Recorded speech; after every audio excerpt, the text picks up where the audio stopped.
Халкка так маалыматты жеткирген бийлик менен карапайым элдин ортосуна көпүрө болгон журналистиканын тарыхына кайрыла турган болсок, 90-жылдан бери өтө маанилүү өзгөрүүлөр жетишкендиктер бар. Айрыкча кыргыз тилдүү журналисттердин деңгээли өскөндүгү байкалып, сапаттуу аналитика жогорулады. Аймактардагы маалымат каражаттары биргелешип, контент чыгарууну өздөштүрдү, өзара кызматташуулар жакшырды. Албетте, медиа деген бул рыноктун бир түрү. Ар кандай редакциялар иштеп, андагы кызматкерлерге маяна акы төлөнөт. Алар үчүн туруктуу, түшүнүктүү, адилеттүү эрежелер керек. Бир тараптуу басынтпоо, мүмкүнчүлүк, эркиндик берген шарт түзүү зарыл. Бирок бүгүнкү күндө коом фейктер тараткан жаңылыктар менен маалымат каражаттары даярдаган кабарды ажырата билүүсү кажет. Анткени журналисттерде жоопкерчилик жогору болгондуктан ар бир чыгарган маалымат үчүн жооп берет.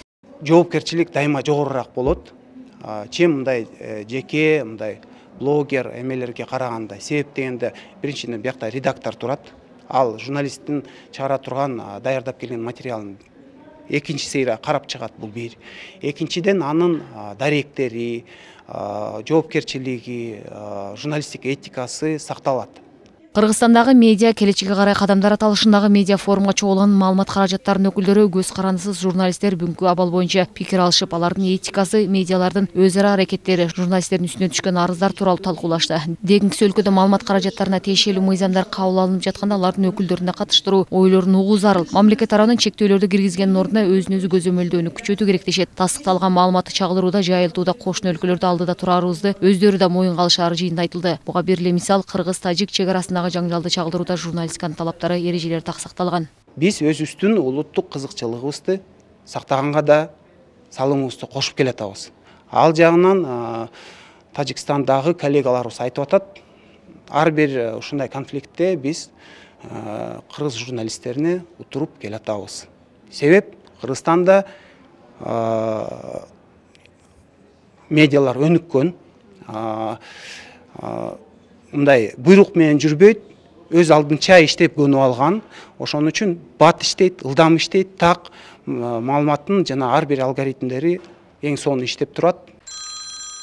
Кыргыз журналистикасыны 2007 жылдан бери иштеп келе жаткан комиссия окурман, көрөрман менен журналисттин ортосунда чыр чатакты териштирип, элдештирүү милдетин аркалап келет. Жалпыга маалымдоо каражаттары үчүн жазылган 23 беренеден турган этикалык кодекс болсо, комиссия мүчөлөрүнүн айтымында көбүн эсе 10-17 беренелердин сакталбагандыгы боюнча арыздар түшөт. Журналисттерден көбүн эсе ушул 10-чу берене бузулуп калат, пикирлер, фактылар бири-бири менен аралашып калган учурлар болот. Же болбосо 17-чи берене бул тең салмактуулуктун, баланстын жоголушу, карма сакталбашы болуп эсептелинет да.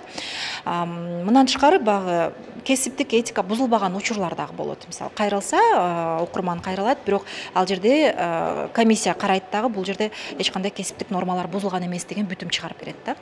Журналисттердин маселесин караган комиссия 4 жылда бир рет курамын жаңылап турат. Соңку 4 жылда маалымдоо каражаттарынын үстүнөн 30 арыз түшсө, басымдуусу этикалык норманын сакталбагандыгы. Бирок массалык маалымат каражаттары дегенде борбордо же ири шаарларда эмгектенген журналисттерди түшүнбөө керек. Азыркы күндө аймактарда да журналистиканын абалы жакшырып, өнүгүү аракеттери бар. Болгон көйгөй маалыматты борбордон тактоодо убакыттан гана утуруп койбосок, аны чагылдырууда, эрежелерди сактоодо кылдат көңүл буруулар болот дейт Түштүк аймактан келген журналист Гүлжан Ажыматова. Аймактардагы журналистиканын орду дагы бир топ чоңураак болгондугун, алар дагы бир мааниге ээ экендиги сезе баштады да.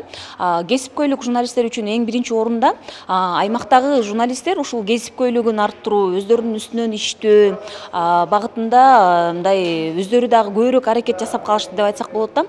Мындан сырткары аймактарда телеканал, радио же маалымат сайттарынын маянасын карап отурбай, өз алдынча долбоорлор менен иштөөнү да журналисттер өздөштүрүп алыптыр. Медиа форумдун катышуучулары этикалык кодекстерге өзгөртүүлөрдү киргизүү зарылдыгы болуп жаткандыгын көтөрүштү. Себеби социалдык түйүндөрдө бирөөнүн ой пикирин колдоонда тастыкталбаган маалыматтарда чыгып кеткен жагдайлар бар. Бул журналистиканын алга жылуусуна кедергисин тийгизет. Социалдык тармактардагы бирөөнүн ой пикирин колдонууда албетте тастыкталган, текшерилген, кандайдыр бир күбөлөндүрүлгөн маалыматтарды жана ой пикирлерди гана берели деген таризде сунуш кылып атат. Албетте менимче муну бардыгыбыз эле биз колдойбуз. Маалымат жазууда өзгөчө бирөөнүн аброюна шек келтирбегидей, кемсинтпегидей, жеке жашоосуна таасир тийбегидей нормаларды сактоо зарыл. Форумдун соңунда өлкөдөгү маалымат каражаттарынын үстүнөн түшкөн арыздаттанууларды тескей турган комиссиянын курамы жаңыланып, журналисттерден 6 медиа уюмдарынын өкүлдөрүнүн 7 киши добуш берүү менен аныкталды. В тот момент мы Шекер Сатыбалдиева, Мээримбек Жусупбек уулу, Нью ТВ.